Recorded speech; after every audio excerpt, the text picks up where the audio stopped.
Hi, everyone. Thanks for joining us today. It's good to see you all back here for our monthly Facebook Live. Really excited today to have one of our NVLD Project Social Ambassadors with us. This is Megan.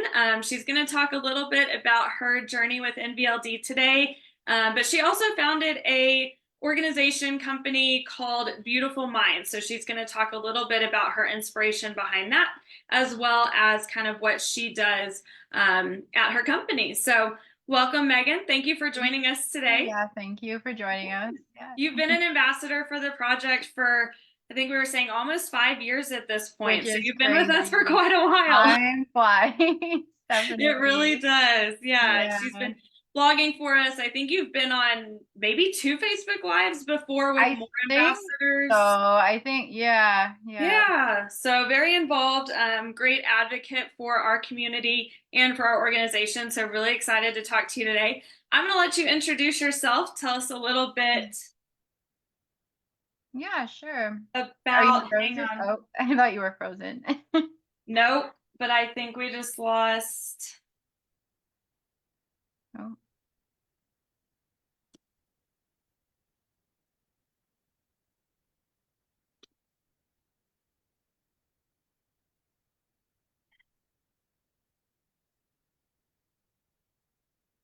I, is there anything I can do on my end or? I, no, I think we're back. Okay, we'll have to edit that a little bit. Anyway, welcome, Nothing Megan. was I'm going to busy. let you, yeah, I'm going to Yeah. let you introduce yourself. Tell us a little bit about, Yeah. yeah, about Yeah, yourself. for sure. Yeah. Hi, everyone. My name is Megan. I'm from Canada, more specifically Ontario. I have a university degree in disability studies from Toronto Metropolitan University. I also have two college diplomas in journalism and child and youth work. And I'm also the proud founder of Beautiful Minds. That's my own business. I support people with learning disabilities empowering themselves to see their ability from a neurodiverse lens. Awesome. I cannot wait to dig into that a little bit Yeah, later. thank you. Learn a little bit more about what you're doing, the work that you're doing at Beautiful Minds, and that Yeah, kind of stuff. definitely. But we're going to start a couple years ago, back Yep. when you were first diagnosed. I would love to know just a little bit more about your diagnosis. How old were you? How did Right. you find out that you had NVLD? And then what did that mean for you growing up? Right. Yeah, so I was diagnosed when I was 7 years old. It first started out, I was just really struggling with math. I thought it was, just some kind of math learning disability. But then my parents took me to a psychologist and I got the psychoeducational assessment done. And then lo and behold, I was diagnosed with NVLD. I also really struggled with like social skills. Um, I really struggled making friends at a young age, really struggled fitting in. I was placed in special education, so a lot of my experience as a young child stemmed from a lot of otherness. I knew I was different from a very early age, and that was very noticeable when I was growing up. I was segregated. Um, I knew I was different. I was placed in special education. I had a lot of teachers who, unfortunately, at the time, perceive me as being stupid. So I had to really find my own way growing up and thank God for my parents. My parents were my main advocates. I did fall between the cracks of the educational system, unfortunately. I was homeschooled a little bit in my earlier years because I just wasn't comprehending and really struggling at an early age in school. Um, and then I finally kind of found myself and found my way, I guess, in more or less like college, I guess you would say. That's when I started to really advocate for myself and be able to see, like, despite my disability growing up, I was very, very capable of achieving great things. I was told when I was really young, I would never, amount to anything, let alone graduate high school. And that's look at where I am now. It Now. definitely did not determine my worth. I just had really amazing parents and I just kept, pushing through despite all the obstacles that were thrown at me. It was definitely really difficult growing up with a diagnosis attached to you. You always knew you were different, but it just kind of follows you all through school, that segregation piece and that otherness and just feeling like you're stupid and different and worthless. So yeah, that's a little bit about what I went through. Well, I kind of, if you don't mind, I want to just ask a couple questions about Sure. that. But we hear from parents all the time whose kids are struggling. We hear from high schoolers who are struggling to really kind of find their place in school, make friends, kind of find that inclusivity and have that social circle. You mentioned otherness. Were you able to kind of overcome any of that prior to getting to college and learning to advocate for yourself, or how did you kind of deal Right. with that on an emotional level at that age? Yeah, it was honestly, it felt like a sticker attached to my forehead at all times. I knew like being in special education in itself is segregating, and you you stick out like, automatically, like you're the stupid kid. You're placed in that, environment for a reason. Um I definitely feel like I didn't really, make a friend circle and kind of find my way until, I guess you would say college. Yeah. So college was definitely, was, kind of the turning point for me. I had a few friends like in, I guess, high school, but really finding a circle where I didn't feel like a shame for having that learning disability label attached to me. I almost had to mask all the time. And I had a lot of, really negative experiences with bullying and the school system in general. So it wasn't until college and university really, really found my way, unfortunately. Yeah. Yeah. What do you think changed kind of that transition into college? Why do you think that you started to advocate for yourself? You got more comfortable. What do you think was that kind of change factor that really changed? Right, right. So I wouldn't even say like I have college and university, and comparing both and contrasting both, I would say more or less I found more of my way in university because I was in a disability studies program. And that's when I'm like, oh my gosh, like neurodiversity, all of these terminologies and things started to make sense. Even more so in college, I still felt like I was, almost placed in that special educational environment again because I was still having to, you know, become withdrawaled almost to go to a special area to do my tests and exams, and having to explain with accommodation letters and feeling that sense of shame all over again, just like how I felt in public school. I have a learning disability. This is why I have to go here. And just not really understanding, I guess, like the gifts and abilities associated with it.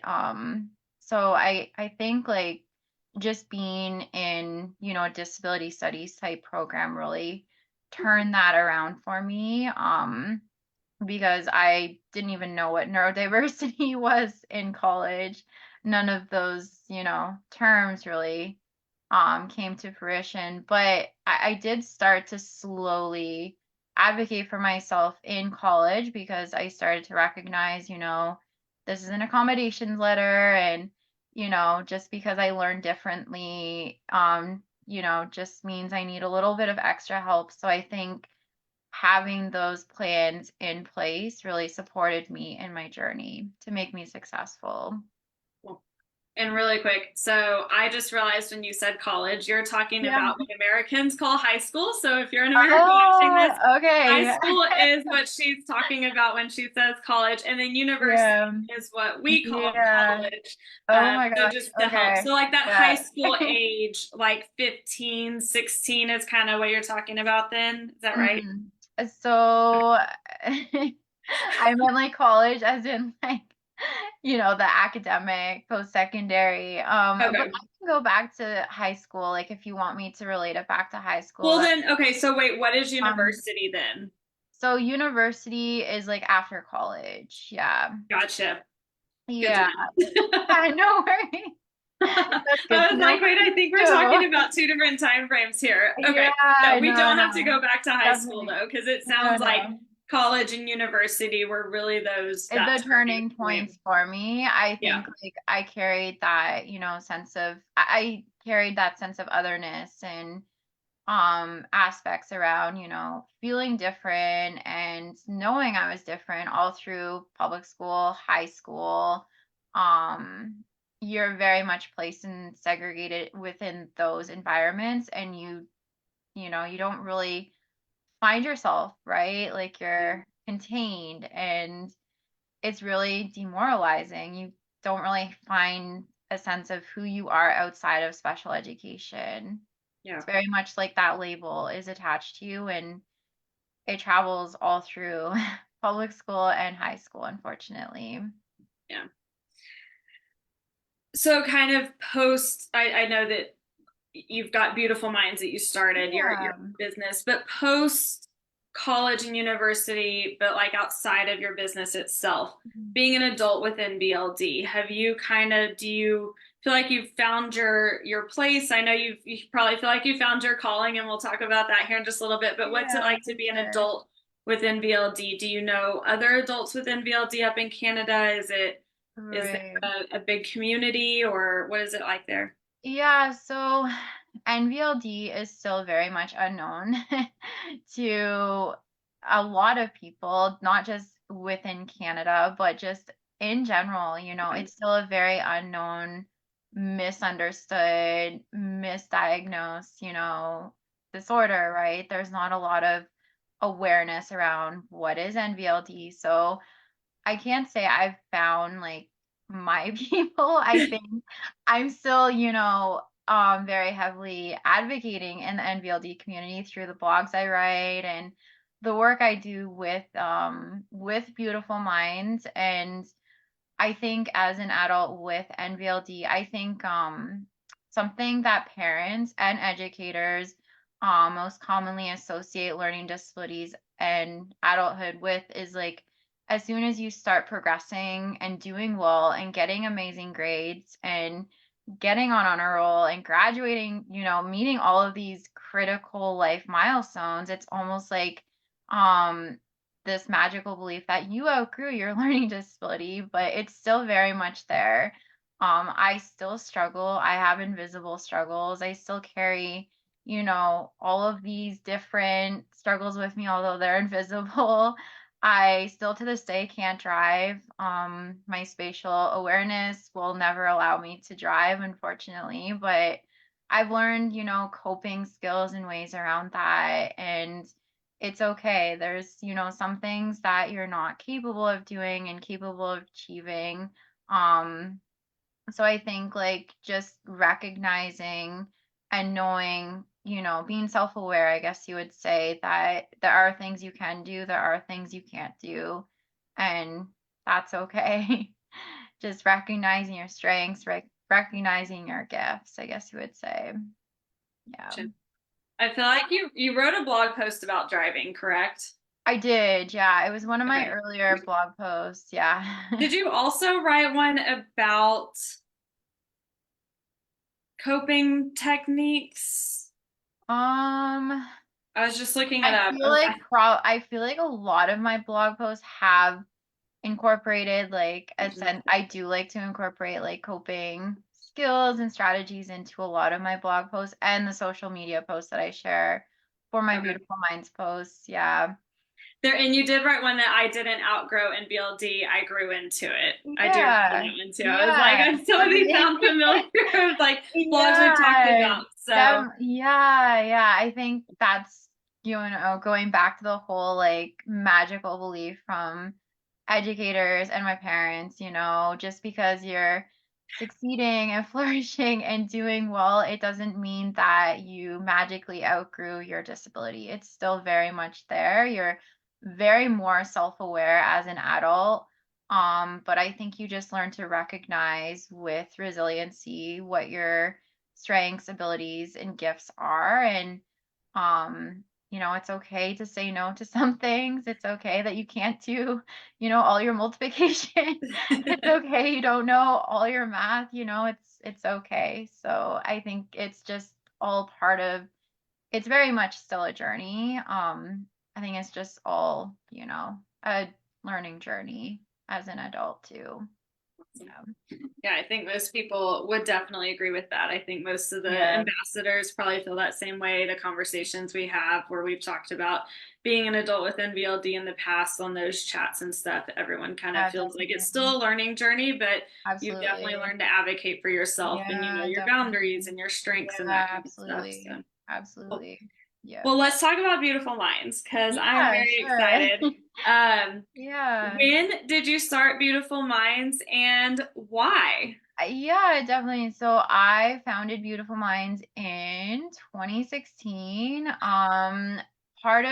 Very much part of, my reason for starting Beautiful Minds was through my own lived experiences. I, knew what it was like growing up and feeling othered and the sense of shame associated with having NVLD. And with my educational background, I, have experience working with students in educational environments with learning disabilities. I found my 7-year-old self in a lot of the kids that I work with, and I just really wanted to make a change. I feel like a lot of stigma and shame is still associated with, students within special educational environments. They don't know their gifts, they don't know what they're capable of achieving. And I think bringing the neurodivergent aspect of that within Beautiful Minds is what I want to empower students to believe, they are capable, they have gifts, they can achieve great things in life. Just because you have a label doesn't mean it's, a life sentence, a death sentence, I guess you would say. You can still do wonderful, great things. So I just kind of took it on faith and opened my own business and tried to use my own experiences to kind of guide others out of their own light and to really see their worth and see their abilities. And even owning a business is still a journey. Like, oh gosh, I'm, still on the journey myself. So Yeah. it's I yeah, do want to talk baby about steps. starting your own business here in just a Yeah. minute, but I want to dig into what is it that you offer at Beautiful Minds? I know that you said you work with Yeah. children, you want to empower them. Tell us a little Yeah, bit about the definitely. actual work you're doing as well. Yeah, so I decided to actually not just open it to specifically children. I wanted to open it to like everyone with learning disabilities. I decided that after I graduated with my disability studies degree, I do have my child and youth work diploma as well, but I, know that the need is there for everyone with learning disabilities. So I provide neurodivergent mentoring. I bring forth my own lived experiences within the sessions and use my own experiences and own tools and things that have helped me. And I use them with the clients I work with to help guide them through some of, just everyday difficulties that they might be dealing and facing with. It could be something as easy as dealing with, a work conflict. Academic tools, tips, techniques. I also offer tutoring, and I'm also offering teen neurodivergent social groups as well. And I'm hoping to expand that to, other age groups as well. So I really just want to create a disability community. Wow, that's Yeah. amazing. Yeah. Thank you. That's really wonderful. So I know Yeah. that you said you work with the children on some of their tools and techniques. We get this question a lot, and we actually got it about the clinic that we just announced that had opened. But do you also work with parents currently on how to work with their children? Because I get that a lot of like parents just don't understand it as well. They're not quite sure like how to help. Yeah, Do you work with yeah, parents at all? sure.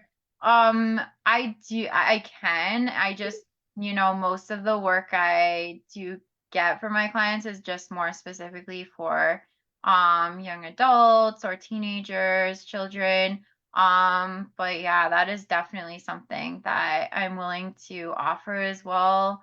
Because I know parents struggle. I have had a few phone calls and emails from parents who don't know what to do with their children. And I have occasionally gone to like IEP meetings, for Okay. example, and helped with some of the advocacy portion of that as well. Because a lot That's of, you huge. know, a lot of it is huge. Yeah, you just need someone that kind of knows what you're dealing with when you get an IEP and some of the steps and tools around that. Yeah. Beautiful. That's awesome. That's really great work that Thank you're you. doing. Yeah, thank And I think you. it's important that like your lived experiences have kind of guided that and really Yeah, inspired you to definitely. help others. Yeah. So that's amazing. Mhm. I had another question and I cannot remember, so I'm Yeah. sure it will come Yeah, back to sure. me. But I'm just Yeah. gonna pull up kind of what we had chatted about earlier. Yeah, sure. Yeah, so you mentioned that you do want to expand like that kind of the social groups that you're working on, but what are your Yeah. ultimate goals and dreams?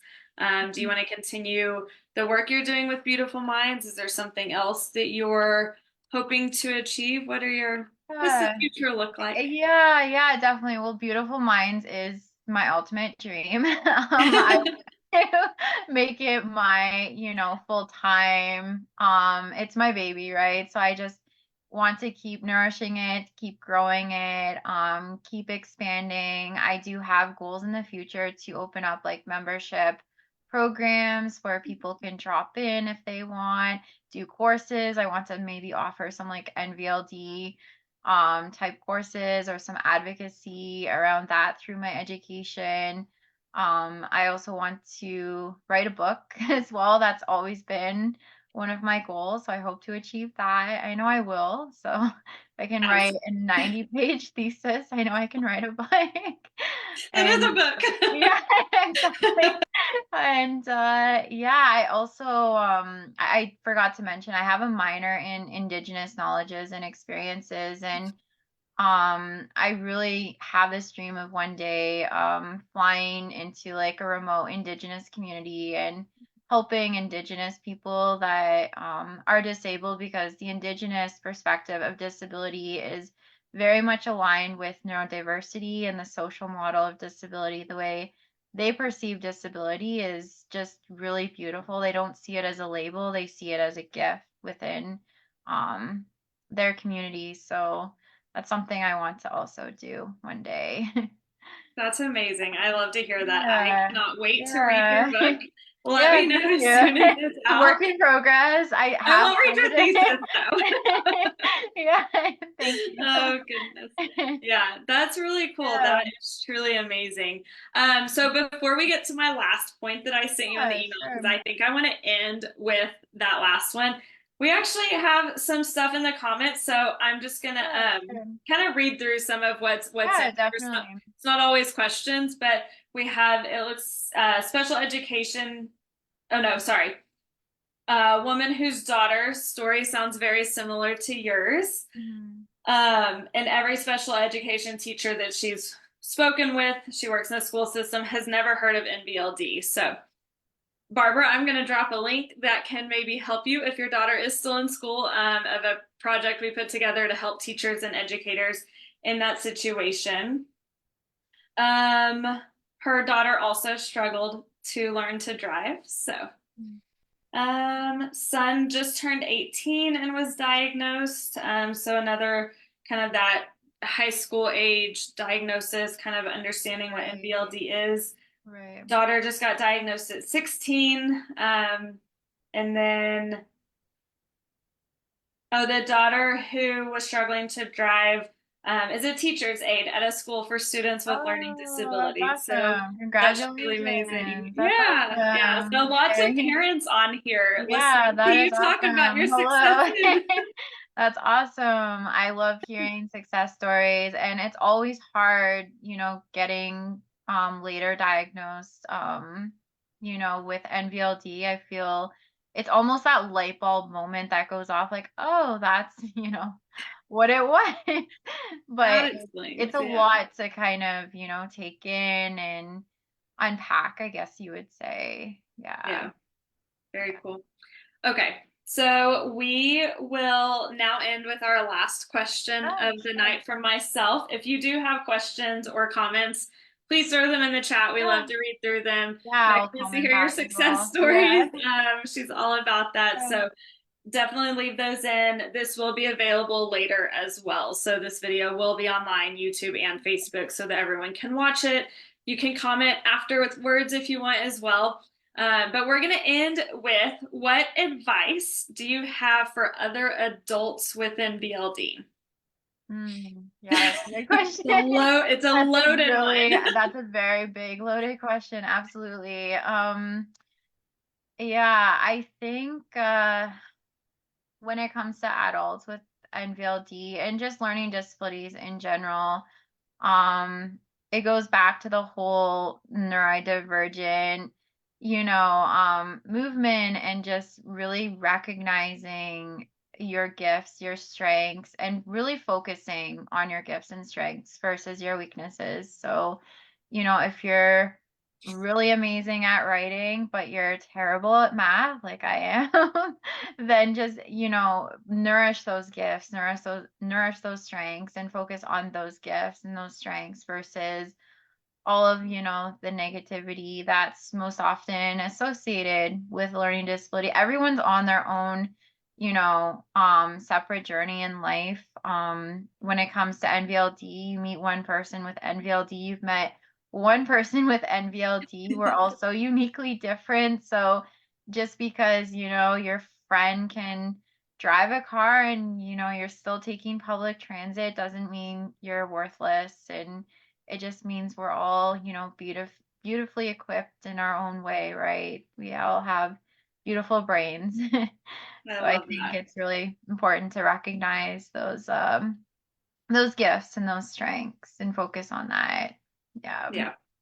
For sure. I love that advice. I think it's Yeah. great. I know that we even shifted one of the pages on our site originally just talked about like the struggles of people with NVLD, and we wanted to balance that out by adding the Right. strengths and the positives and like the really good Yeah. Yeah, I parts think about that's that.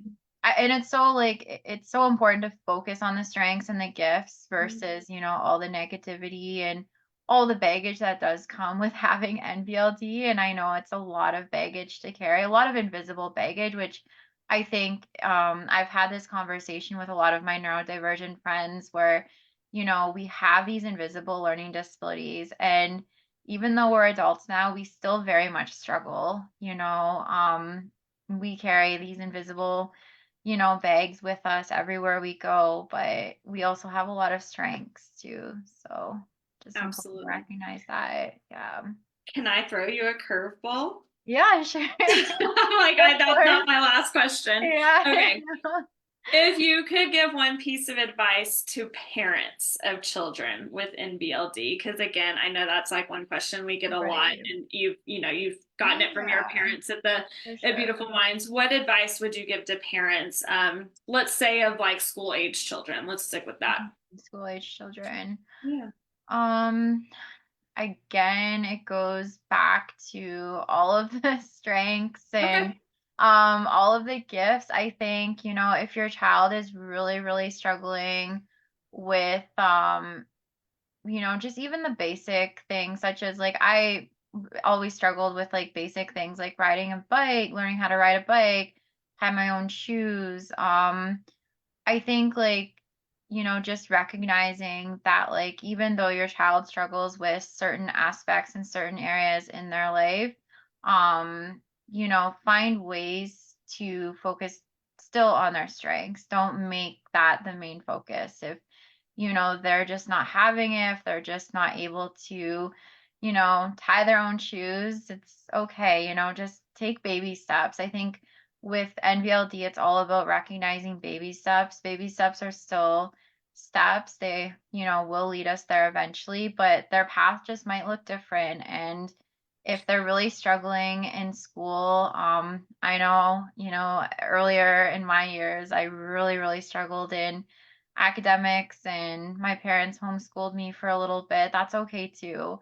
If there's, barriers to learning and if your child is mentally really exhausted and just can't do school, there's other ways and other ways around it. So just Amazing. recognizing and putting those interventions and plans in place, I guess you would say. Yeah. Yeah. Your passion shines through so much when you're giving advice on both of those things, Yeah. because just looking at like your tagline of Beautiful Minds of Yeah. like empowering people to use that Yeah. neurodivergence, like it's so consistent. Like Yeah. I love that you have Yeah. just that like that passion. Yeah. It's so Yeah, amazing. I for love sure. it. Yeah, I think I use all my experiences as a child for fuel for Beautiful Minds. That's very much the theme of like why I just, am so passionate about what I do because I don't ever want to see a child that's like 7 years old struggle as much as I did, in school. So I was told I was like stupid and not going to amount to anything. And I just, pushed along and got to where I am today. On stepping stones. Yeah. Truly amazing. I always love talking to you. I just, you're Thank so you. positive and it's so encouraging. And I know that the Thank parents you. and if there's any adults out there watching this, like it's just encouraging to hear you talk about openly about the struggles, but also about how Yeah, you're using that as definitely. like the gasoline to keep you going. Yeah, And that's yeah, really for amazing. sure. I think like another thing for parents too, like if you know your child is struggling, just being vulnerable with them and having that conversation and opening up the dialogue about, neurodivergence and, their strengths and gifts and, some of the things they struggle with early at an early age, because that will really help them, I think, later in life as well, if they recognize that they are different, having that conversation, early on versus later, I think would really help them as well. Yeah. Great advice. Yeah. Cool. Well, thank you, Megan. I really appreciate Yeah. you Well, joining thank us you so today, much. Yeah. talking Thank about your story, you. being vulnerable with us. Yeah. And yeah, I think that's Very the goal. amazing. Just be very vulnerable and just, yeah, let your vulnerability shine through. Awesome.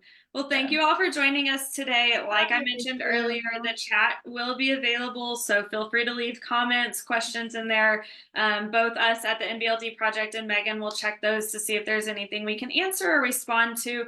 And this video will be available even after recording, so you can find it on YouTube and Facebook starting tomorrow.